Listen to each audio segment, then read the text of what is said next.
Secunderabad to Aurangabad train book చేసుకున్నాము. Aurangabad railway స్టేషన్లో departure అయిన తర్వాత డార్మెటరీ తీసుకొని ఫ్రెష్ అయిపోయాము. అక్కడ నుంచి డైరెక్ట్గా గ్రిష్ణేశ్వర్ టెంపుల్కి బస్సెస్ ఉంటాయి. ఔరంగాబాద్ సిటీకి 30 కిలోమీటర్స్లో, ఎల్లోరా కేవ్స్కి 1 కిలోమీటర్లో గ్రిష్ణేశ్వర్ జ్యోతిర్లింగం ఉంటుంది. మొత్తం 12 జ్యోతిర్లింగాస్ ఉంటాయి కదా. గ్రిష్ణేశ్వర్ జ్యోతిర్లింగ 12th జ్యోతిర్లింగ. ఇక్కడ స్పర్శ దర్శనం చేసుకోవచ్చు. దర్శనం మాత్రం చాలా బాగా అనిపించింది. శంకు పువ్వులు, బిల్వపత్రాలు, గంగాజలంతో అభిషేకం చేసే అవకాశం మనకి ఇక్కడ దొరుకుతుంది. ఇక్కడ టెంపుల్ ఎంట్రన్స్. టెంపుల్లోకి వెళ్ళేటప్పుడు ఫోన్ లాకర్లో పెట్టేసి వెళ్ళాలి. టెంపుల్ బయట షాప్స్లో అభిషేకానికి కావాల్సినవన్నీ దొరుకుతాయి.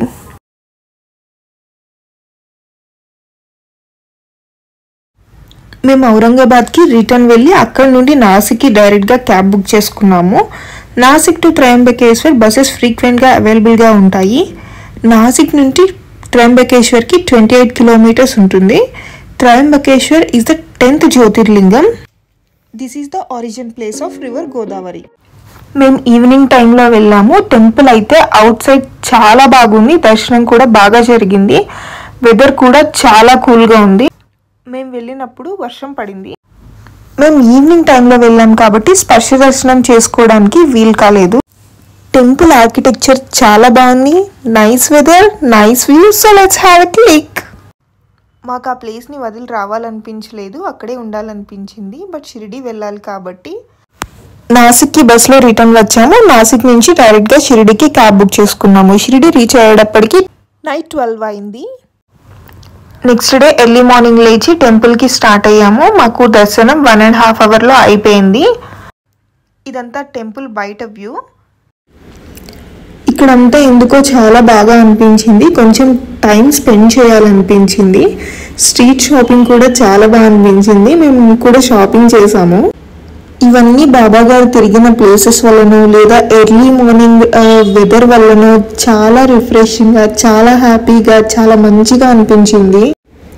ఎక్కడికి వెళ్ళినా మనం చేయాల్సింది ఏంటంటే ఫొటోస్ స్కిప్ చేయకుండా మెమరీస్ క్రియేట్ చేసుకొని రావాలి కదా. అది కూడా చేసేసాము. ఈ వ్యూ పాయింట్స్ అన్ని రీసెంట్గా కన్స్ట్రక్ట్ చేసినట్టున్నారు.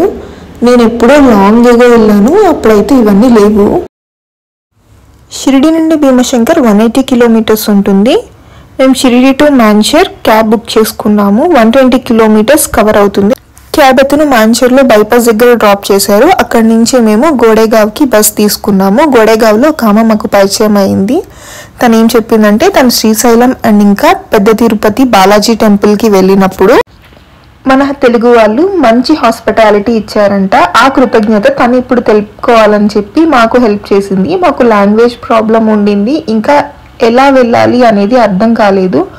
సో తనే దగ్గరుండి బస్ ఎక్కించి గోడేగావ్ నుంచి భీమశంకర్కి, అప్పుడు తను ఇంటికి వెళ్ళారు. భీమశంకర్కి వెళ్ళే వే అంతా ghat roads, greenery and view అయితే చాలా బాగుంది. మేము భీమశంకర్కి రీచ్ అయిపోయాము. ఇక్కడ స్టెప్స్ కిందకి దిగుతా వెళ్ళాలి. మోర్ దాన్ 200 స్టెప్స్ ఉన్నాయి.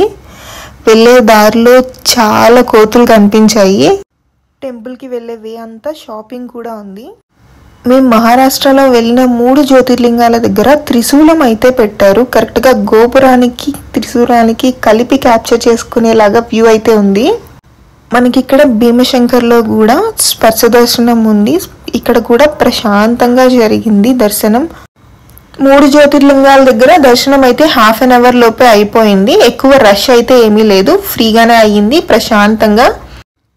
ఈ 2 డేస్ డివోషనల్ ట్రిప్లో మేము 3 జ్యోతిర్లింగాస్ ఇంకా షిరిడి కవర్ చేసాము. మొత్తం అయితే 12 జ్యోతిర్లింగాస్ ఉన్నాయి కదా, మాకైతే 3 కవర్ అయినాయి, ఇంకా 9 ఉన్నాయి. మిగతావి కూడా షార్ట్లీ కవర్ చేస్తాము. భీమశంకర్ నుంచి పూణేకి బై బస్ 70 కిలోమీటర్స్ ఉంటుంది. అరౌండ్ 4 hours పడుతుంది. Next day Pune to Lonavala for view points.